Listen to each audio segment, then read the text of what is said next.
Welcome into another edition of the Edward Jones Chatting Cage. Tim McMaster here, and we are lucky to be joined by a Chatting Cage veteran, Sergio Romo, relief pitcher for the Los Angeles Dodgers. Sergio, thanks for taking some time with us.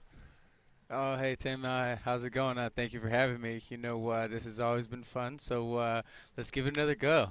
You got a new cap on this year, but we are ready to go. Fans, you know how to get involved. You can use the MLB Fans app. You can use the hashtag Chatting Cage, or press that Get in Line button on your screen. You can come on with Sergio yourself and ask your own questions of the Dodgers reliever. Sergio, we're going to start with social media. And Dodger Blue wants to know, your slider is your main pitch. Does all that movement come naturally, or did you have to kind of experiment with it? Definitely see my slider. I didn't start throwing breaking balls until I was 13 years old, so I got to the big field. So my breaking ball, it's always been a work in progress, so to speak.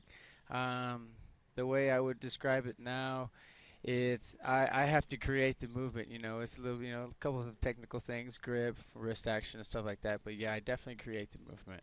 And you've certainly mastered it over the years throughout your career in the major leagues. Fans get a chance to get in line, as we said, and we have a fan about ready to go, Sergio. He's ready to join us now. Fan, go ahead, tell us your name, where you're from, and ask your question for Sergio Romo. I'm Blake from North Royalton. What up? And what was the hardest pitch you had to learn? The hardest pitch I had to learn was strike one. Being able to throw first pitch strikes. Now I like to say I'm proud of myself that I'm usually around the strike zone. I don't give too many free passes. But I think just being able to throw strike one, but in regards to pitches, I guess the changeup was the one that I had to try the hardest.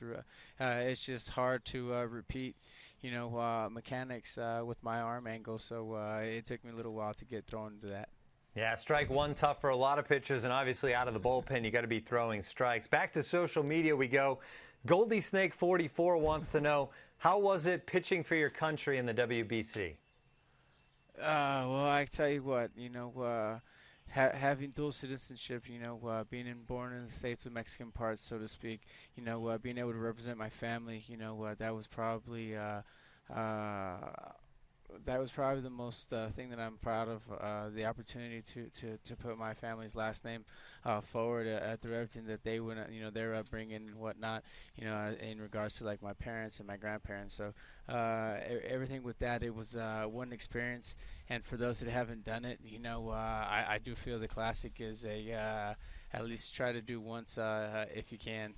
Definitely is a thing to not to miss at least once. Yeah, it was an awesome tournament, obviously, all the way through. Some big crowds along the way, and lots of fun baseball as well. Some great moments for a lot of major leaguers through the World Baseball Classic. We have another fan ready to go, Sergio.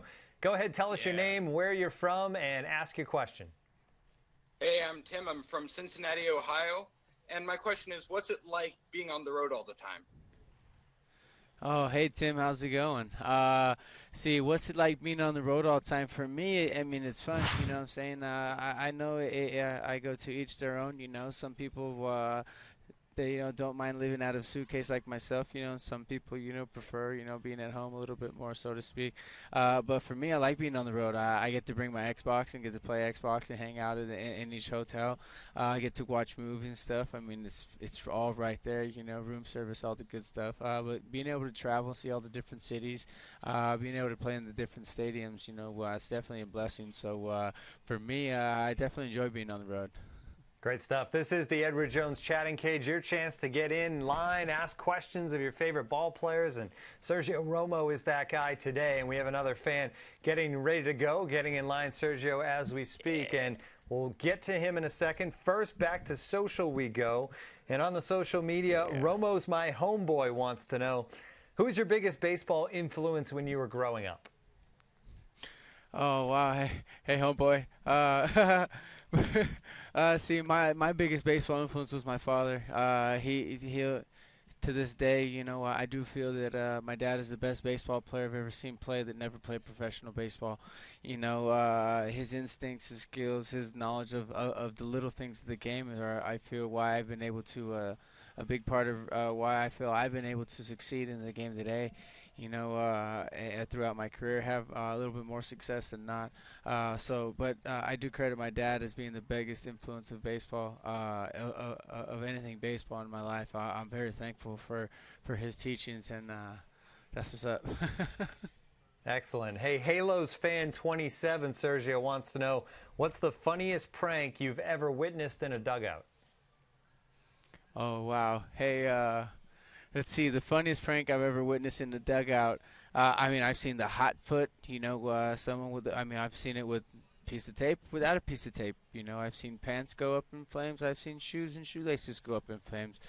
Let's see, I've seen, here was a good one. In a fall league one time, I saw I wouldn't say who did it, but I saw the Bat Boys undershirt, underwear, socks, shorts, and T-shirt that he wore to work that day. They were all flailing around in the off the flagpole. So I've seen a couple good ones. We appreciate you leaving the guilty parties' names out of it as well, Sergio. Good stuff. That's what's up. We have another fan getting ready to go. Here he is. Go ahead.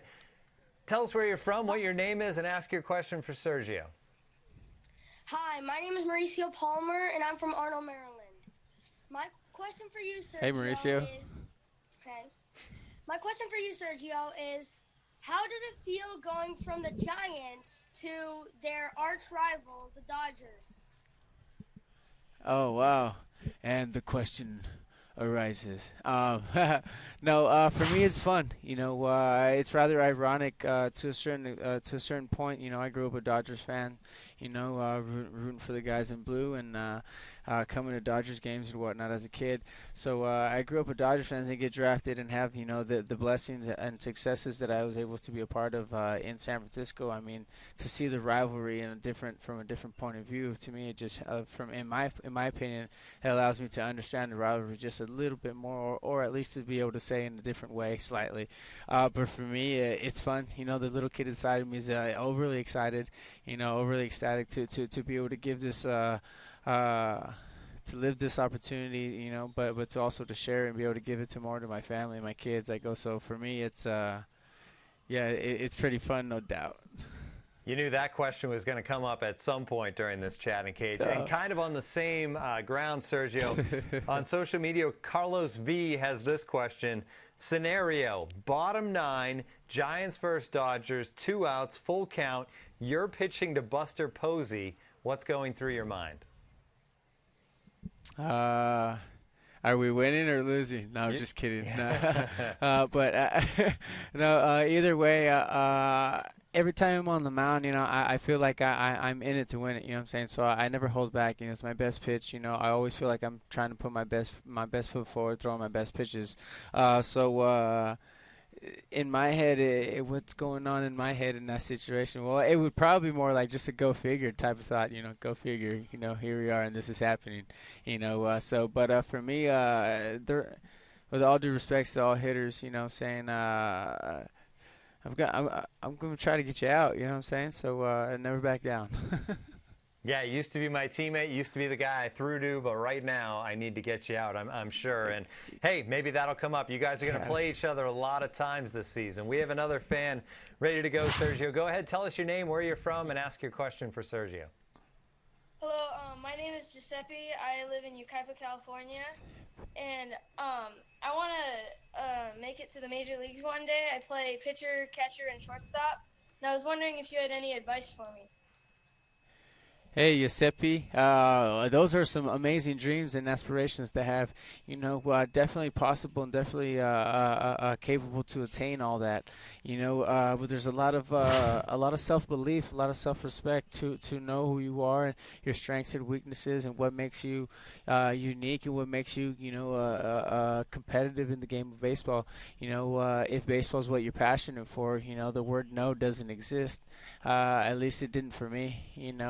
I can't sit there and say if you did exactly the way I did it, everything will pan out exactly the same way for you. But I do understand that it started with that self-belief, that self-faith in myself that I had in myself to be able to just push forward no matter what, to always stand up. I made a promise to my dad that I was going to retire him doing what he loved to do most, and his dreams were to go to college and be a Major League Baseball player. And I never forgot that promise I made him. Why? Because my dad, I like to think that my dad raised a man of his word. So that self-belief in that I had, to be able to fight and to be able to get up and continue to sit there and say, hey, I can do this, not accepting the word no, definitely helped me. And with that, we move on to the EDJ question of the day, Sergio, and it is, if you weren't a major leaguer, what would you be doing? If I wasn't a major leaguer, I'd probably be an electrician somewhere. I'd definitely be coaching baseball somewhere too, but I'd probably be an electrician. I was good at technology, electronics, and math in high school and through college. So I think I'd be an electrician somewhere for sure. All right, back to social we go, and this one from the fans app, Love Harper 34 wants to know, who from the Dodgers do you feel like you have the best connection with so far, and why? Well, I've had a good relationship with Kenley up to this point. He's the one that I've kind of clung to a little bit most, just trying to compliment, who he is and what he already has going on around here.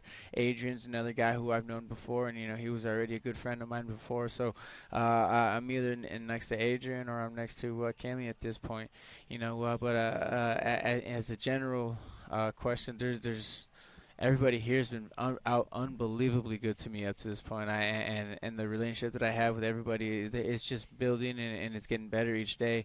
But it's been a very fun experience for me so far. And you got to play with Adrian in the World Baseball Classic as well, so good stuff there. Well, Sergio, we love having you on the chatting cage. Thanks for doing it again. All right, that's what's up. Thanks for having me, Tim. You guys take care. This has been another Edward Jones Chatting Cage. Make sure you tune in again next time.